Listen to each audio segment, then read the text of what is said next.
Hello there everybody, welcome back to my channel, thank you very much for joining me today, and in this week's episode of Chaos Roundup for Dissidia Final Fantasy Opera Omnia, I've got two events for you to take through on the clears that I've done, and suggest a few alternate characters and strategies that perhaps you might not have considered before going into the events themselves. So on Monday we had the release of the Spring Festival, which came with the FF7 Abyss event, which honestly wasn't that too much of a problem. It wasn't particularly difficult, provided that you do have the FF7 characters to of course complete it. So I will go over the options that you can use, but generally speaking you're actually pretty safe no matter which FF7 team you take. And then today we've had the Cerberus Raid, which came with Papalimo and Seymour's realizations, and so I shall take you through the run that I did to complete the Cerberus Raid, which I actually did on stream this morning, and therefore you guys can see how I did it and some different ideas that perhaps you can take away. So if that's something you're interested in, then stay tuned and keep on watching. As always, everybody, don't forget to check out all of my social media links in the description box below, including my Twitter, my Twitch, and my Discord.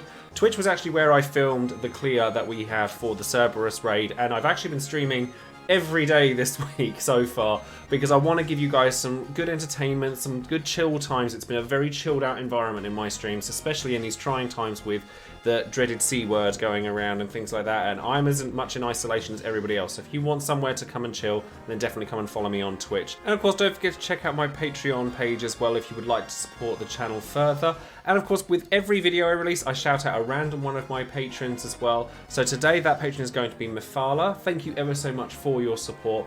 And if you'd like to have one of these bespoke title cards just like Mifala has, then you can definitely check out Patreon for that. And of course, before we carry on, do not forget to check out all of the other Dissidia Final Fantasy Opera Omnia content creators that are out there, because there's lots of us and we all appreciate your support and your loves and your likes and your follows and your subs and your all that good stuff just as much as me.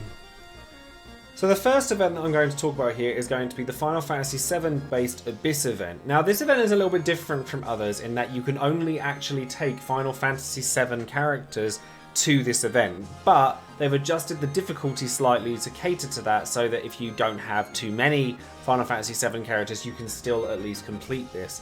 I have quite a few FF7 characters sort of maxed out, but I took Zack, Tifa and Yuffie, and my Yuffie only has her EX as a regular EX. It's not even a realized weapon, it's just a regular EX weapon. The reason I took these three characters is because, well, Tifa and Zack are arguably the two strongest FF7 characters that there are in Global right now, and then I decided not to take Cloud with me, despite the fact that he's actually a very potent sort of dispel character who can be really useful, particularly during Wave 3, when they sort of like to buff themselves up a lot, because Yuffie's no cheating debuff absolutely destroys this event to a level of it being quite amusing.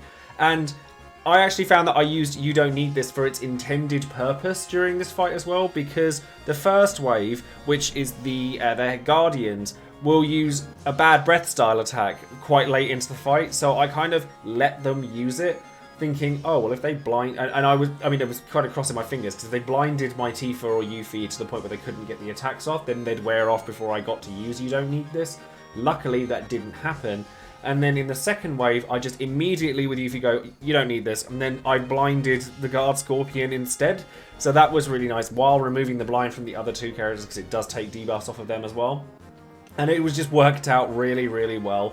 Tifa and her turn manipulation was really strong. Zack is Zack, and Zack is just extraordinarily powerful. So, you know, these three characters work really well. I found myself with Yuffie using Snatch, not because it was a particularly strong attack, it didn't really do it that much, but I wanted to have the Gauntlet no cheating debuff ready for the beginning of certainly Wave 3, and to make sure that it was up pretty much at all times against them, because the Ultima weapon and the Behemoth King like to buff themselves with like Mighty Roar or Colossal Energy Draw, things like that.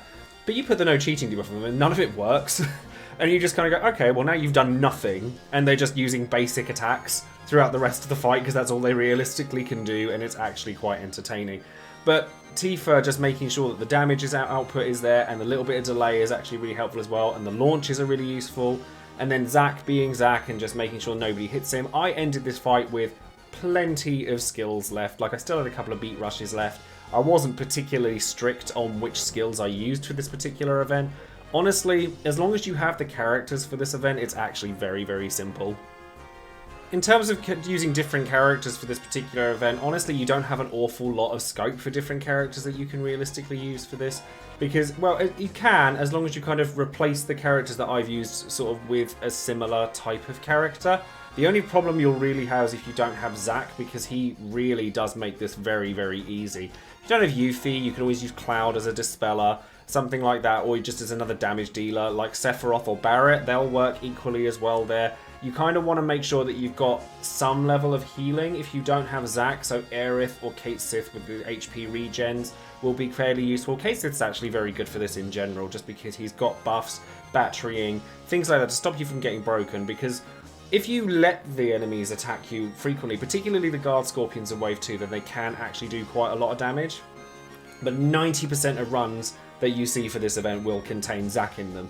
So if you don't have him, then definitely at least try to bring somebody like Kate Sith or Aerith with you so that you can at least, you know, keep your bravery up, keep your health up, things like that. Because all you actually have to do with this event is clear it. There's no score, or only the score requirements. You don't actually have to get, so any HP you lose doesn't actually matter.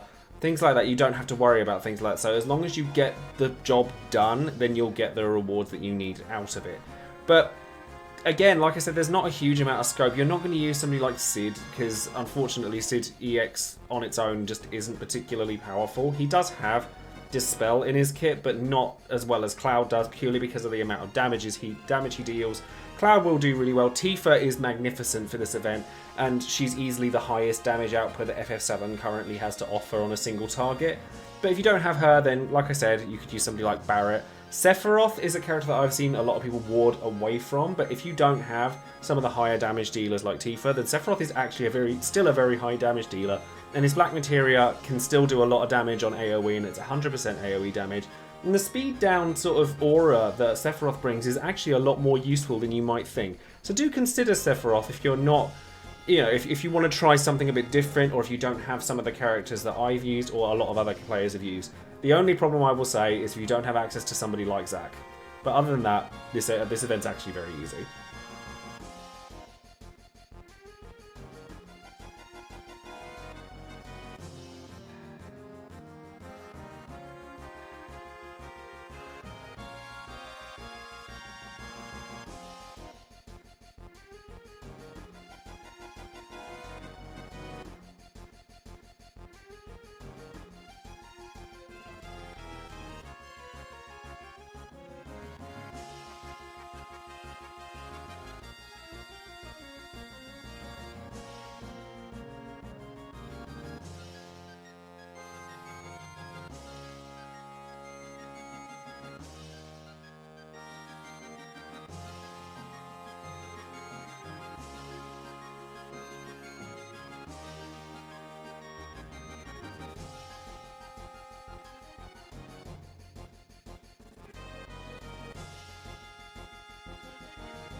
So with the Cerberus Raid, you have multiple ways you can go about this particular event. I chose to go and try and cheese the event because while I was streaming the event, I asked over my stream what kind of things they wanted to see, and they wanted to see a run where the dog basically didn't get a turn at all.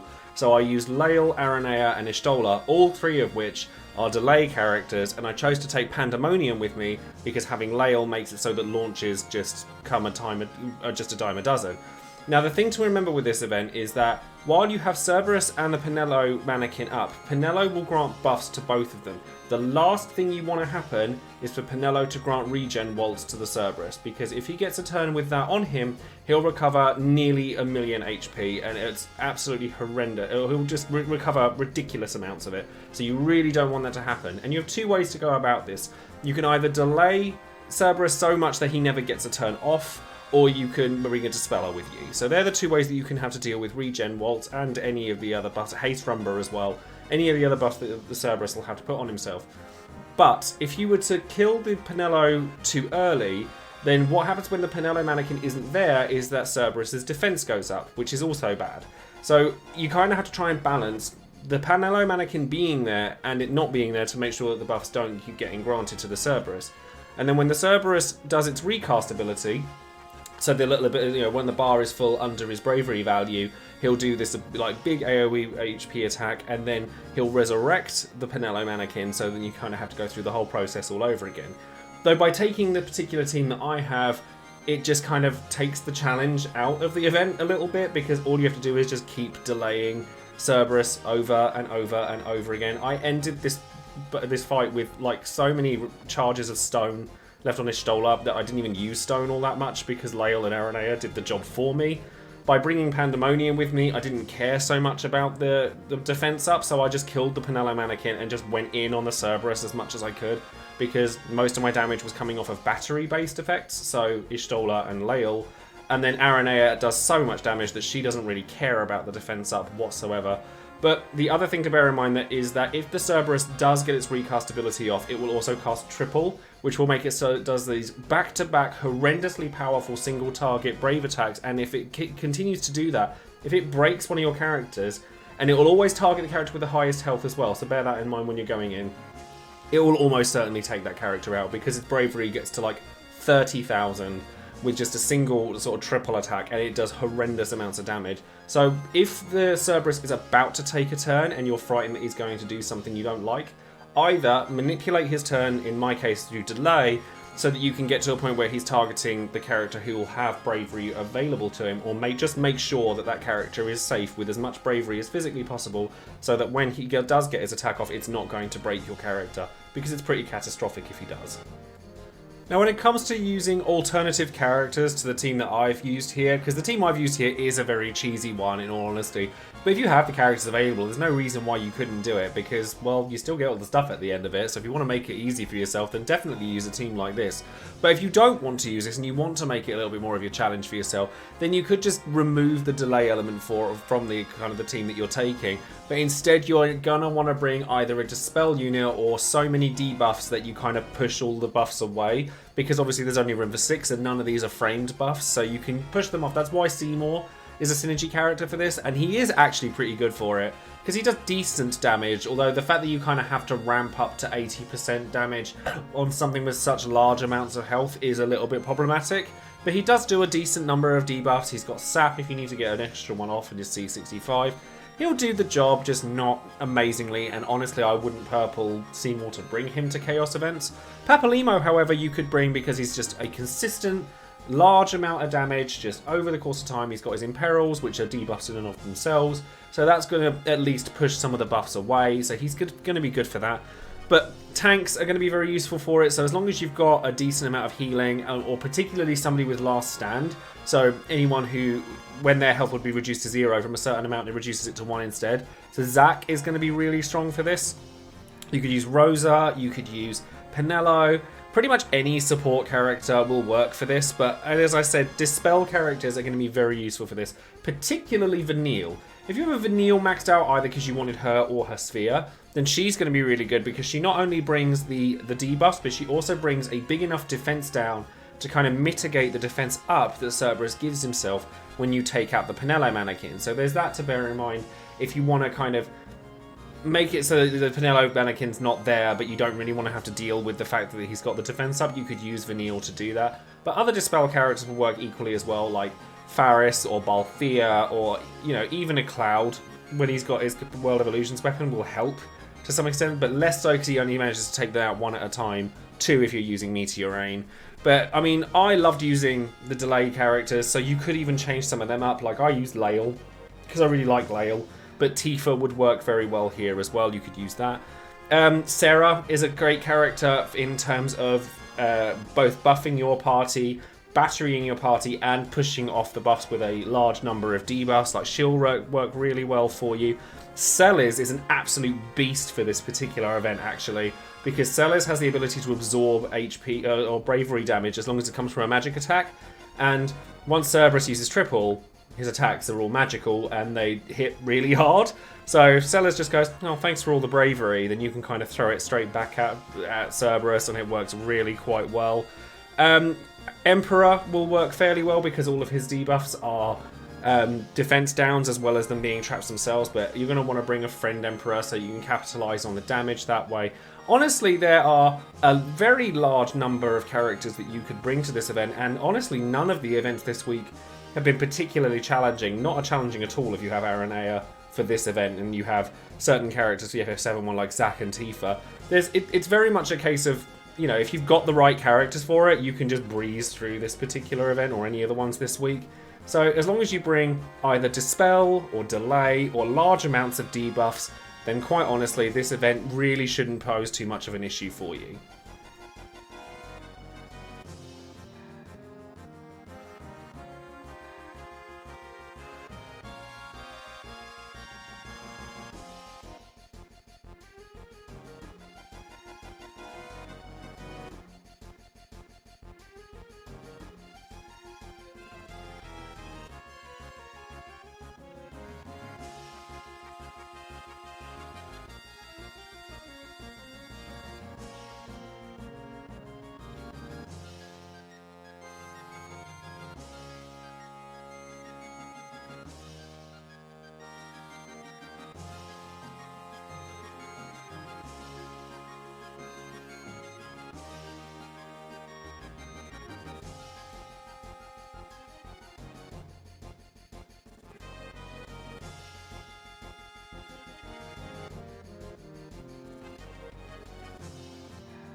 So that's going to be all for this week's Chaos Roundup. Thank you very much for joining me on let me take you through some of the events that we've had this week and taking you through the clears that I've done myself. Let me know in the comments below who you used to clear these particular events so that perhaps people looking within the next week or so can sort of learn from you as well as from myself.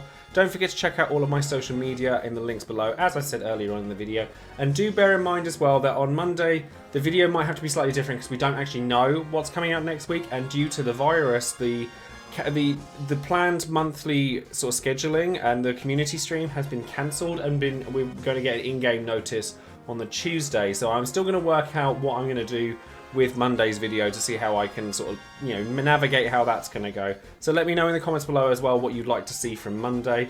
And of course, don't forget to subscribe to the channel, click that bell for notifications, and like the video if you're liking what you see. So thank you very much for joining me once again, and I'll speak to you guys very soon. Take care.